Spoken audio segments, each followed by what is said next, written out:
জি সিঙ্গাপুরেও same sort of situation ছিল যে লিটন ইনজুরিতে জি পরে আরেকজন প্লেয়ার কিন্তু এই জায়গায় আপনাকে নিতে হয়েছে। মাহিদুর অঙ্কনের জায়গায় জাকের আলী অনেক এসেছেন, অঙ্কন খেলার সুযোগটা জি জিম্বাবুয়েতে পাননি। আপনার মনে হয় কি যে অঙ্কনকে যখন নেওয়া হলো ওই সিদ্ধান্তটা কি ভুল ছিল তাহলে? Not really. আপনি যদি আমাদের যদি প্ল্যানটা একটু ব্যাখ্যা করি আপনাকে, জাকির আলী কিন্তু টেস্ট ম্যাচ যখন খেলছিল খারাপ খেলছিলেন না। তো ওই যখন দল থেকে বের হয়ে গেছেন ওই সময় আসলে we was fighting with is form. তখন আমরা জাকির আলীকে বের করেছি যে we want him to back again.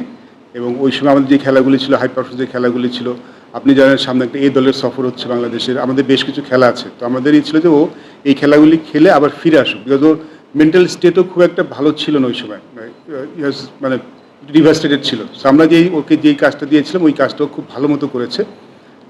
ও যেই সুযোগগুলি পেয়েছিল সেই সুযোগগুলি প্রিমিয়ার লিগ বলেন, আমাদের হাই পারফরমেন্স খেলাগুলি বলেন, এই খেলাগুলিতে ভালো করে he prove that he is ready.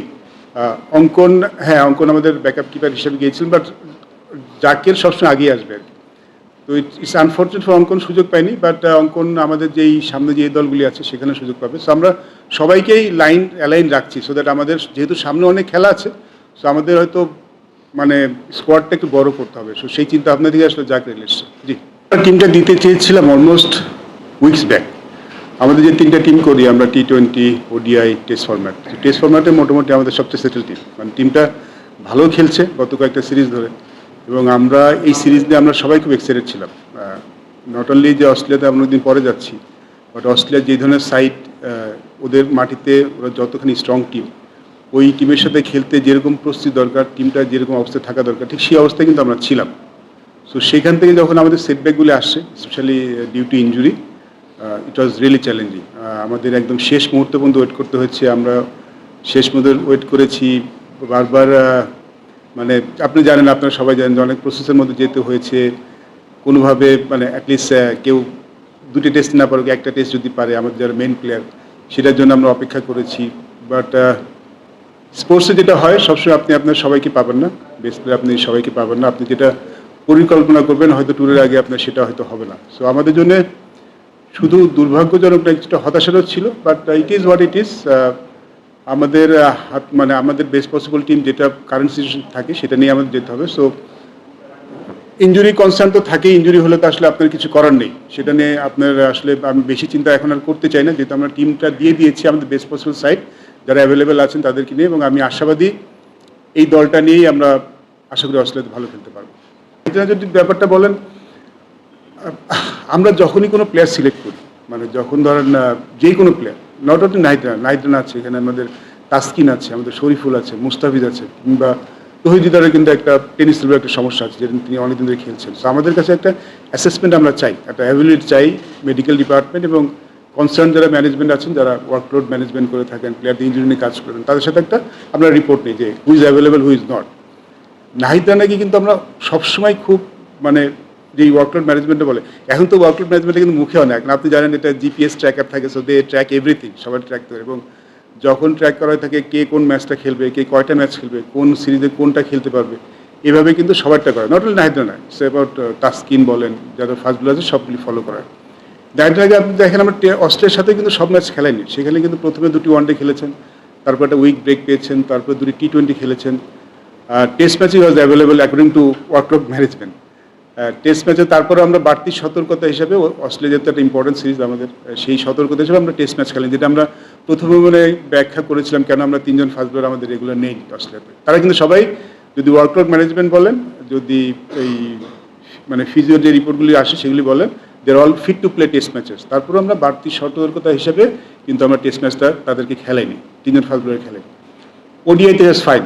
এবং যদি দেখেন ওডিআইতে সেখানেও 3টা ম্যাচে 2টি ম্যাচ খেলেছে, এবং T20-তে একটি ম্যাচ খেলে সেকেন্ড ম্যাচ খেলে যে ব্যথা পেয়েছে। সো আমার মনে এটা আনফর্চুনেট, এটা আসলে আপনি না খেললে পারতেন ডেফিনেটলি। আমরা ওডিআই সিরিজটা আমাদের জন্য টেস্ট অংশ ছিল না, টেস্ট না মানে ওয়ার্ল্ড কাপের অংশ ছিল, T20 ছিল না, T20টা ওই আরও 2 বছর পরে, সেখানে আমরা ব্রেক দিতে পারতাম। কিন্তু এইখানে একটা জিনিস আছে যেটা আমাদের ওয়ার্কআউট যারা ম্যানেজমেন্ট করে তারা বলে থাকেন যে দুটো ব্যাপার আছে যেটা ট্র্যাক করেন যারা, যে একজন বোলারের, স্পেশালি ফাস্ট বোলারের, আমরা রেড, গ্রিন, ইয়েলো একটা জোন বলে থাকি। তো অনেক সময় বেশি বল ওভারলোড হয়ে গেলে রেডে চলে যায়, আবার কম বোলিং করলে কিন্তু রেডে চলে যায়।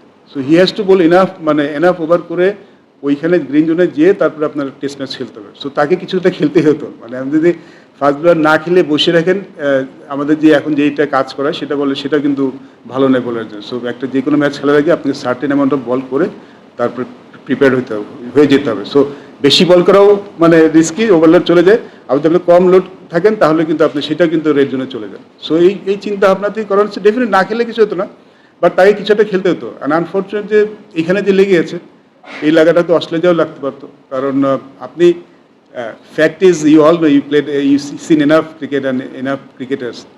আপনি একজন ফাস্ট বোলারের যতই চেষ্টা করেন ইঞ্জুরি মুক্ত রাখার, ফাস্ট বোলার আপনি যদি ফাস্ট বোলার হিস্ট্রি দেখেন ইজ ডিফিকাল্ট। আপনি মিনিমাইজ করতে পারেন, বাট ফাস্ট বোলার বোলিং করবে ইঞ্জুরি হবে না, এটা আসলে যতই আমি চেষ্টা করেন ইজ ডিফিকাল্ট। বাট আমরা কিন্তু অনেক অনেক মেনটেন করছি, অনেক তার প্রতিটা মুহূর্ত এক্সট্রা কেয়ারও নেওয়া হচ্ছে।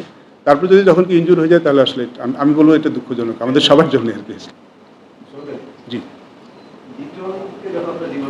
জি জি তারপর যখন অস্ট্রেলিয়া টেস্টের ফার্স্ট ছিল অলমোস্ট 1 মাস, তখন তিনি নিয়ে নিতেন। জি সেখানে মানে আপনি বেসিক্যালি মেডিকেল বিভাগের দায়টা কি দেখেন বা মেডিকেল বিভাগের বলার কি আছে? তো দ্বিতীয়ত নাইজারকে অনেক কথা হচ্ছে, আপনি বলছেন হতে পারে, এগুলো সাইড স্টেপ ওয়ার্ম আপে হতে পারে, সেটা ঠিক আছে। বাট মানে আপনার মনে হয় আরেকটু কনসাস থাকে হতে পারতেন কিনা, যেহেতু ইমিডিয়েটলি আপনার অস্ট্রেলিয়া ট্যুর আছে, জিম্বাবুয়ে টি-20 সিরিজটা থাকে না নাইজার লিটন একজন করে বলি। আচ্ছা, কি করলে নাইজার আজকে খেলতে পারতো?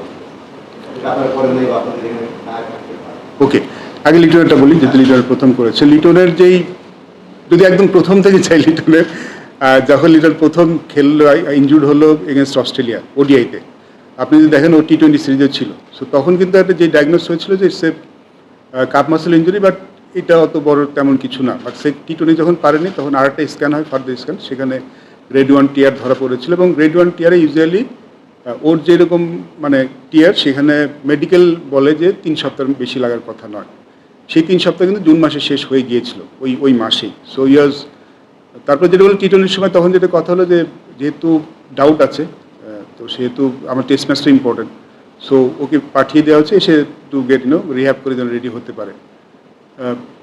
এটা আসলে মেডিকেল ডিপার্টমেন্ট দোষ দিতে পারছে, যখন স্ক্যানগুলি এসেছে তখন কিন্তু স্ক্যানে তেমন কিছু, যেটা প্রথমে ধরা তো সেটাই ছিল। সামাও লিটনের ব্যথাটা যাচ্ছিল না। সো আবার যখন এখানে আমরা করেছি তখনও কিছু আসেনি। সো তারপরে আমরা টেস্ট ম্যাচটা সরিয়ে নিয়েছি। সো ওডিআইতে যখন হি ওয়াজ লাইক ওকে, মানে এই বেসিসে চলে গেছে, বাট তারপরেও হি ইজ কমপ্লেনিং যে ওর ব্যথা ছিল। সো এই ব্যাপারটা আসলে মেডিকেল ডিপার্টমেন্টের ভুল কিনা বলতে হবে, বিকজ স্ক্যানে তো তারা কিছু পাননি, তারা তো আসলে এভিডেন্সেই যান। সো এভিডেন্সে কিন্তু তেমন কিছু ছিল না, তারা কিছু ফাইন্ড আউট করেনি। এই বেসিসে কিন্তু লিটনকে দেওয়া হচ্ছে। তারপরে তো আপনারা জানেন বাকিটা যেটা হয়েছে, পরে আবার একটা স্ক্যান করেছে, যে এখানে কিন্তু বারবার স্ক্যানে পরবর্তী কিছু ধরা পড়েনি। সো পরে যে স্ক্যানটা সিঙ্গাপুরে হয়েছে সেটাতে আসলে সোয়েলিং ধরা পড়েছে, টিয়ার নেই। সো এখন হয়তো সে ঠিক আছে, বাট তাকে এখন একটা প্রসেসের মাধ্যমে আসতে হবে, যেহেতু একটা ইনসিডেন্ট, মানে ওকে বারবার এইটা করে আসলে আনফিট হচ্ছে। আর না অনেকগুলি হাত উঠছে। জি জি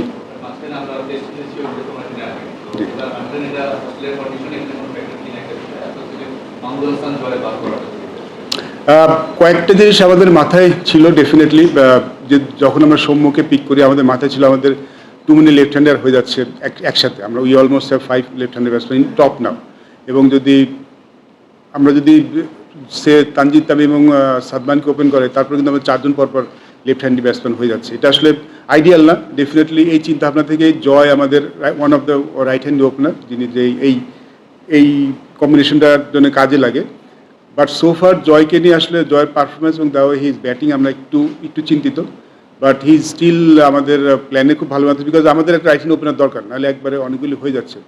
তো যেহেতু জয় এত ভালো ফর্মে নেই, মানে হিজ ব্যাটিং লুকস একটু ভলনারেবল মনে হচ্ছে। সো আমরা চিন্তা করেছি জয়কে আসলে আমাদের ফিরিয়ে আনা দরকার। এখানে গেলে হয়তো তার খেলার সুযোগটা একটু কম থাকবে, টিম ম্যানেজমেন্ট হয়তো অন্য কমিশন যেতে পারে। সেক্ষেত্রে যেটা আছে যে আমাদের যেই সফরটা আমাদের মাথায় অনেক বেশি কাজ করছে, যে এই দলের সফর আছে, which is very good. South Africa is a very strong side. তো সেখানে আমরা জয়কে নিয়ে যাচ্ছি, so that he score and come back. যেহেতু আমাদের শুধু এই সিরিজ না, আমাদের সামনে অনেকগুলো ইম্পর্টেন্ট সিরিজ আছে। তো এবং সৌম্য সরকার ডেফিনেটলি হি সামওয়ান যে অনেকদিন ইন্টারন্যাশনাল ম্যাচ খেলেছে, এই যে পেসটা আমরা এক্সপেক্ট করছি অস্ট্রেলিয়াতে, এটা খেলে অভ্যস্ত।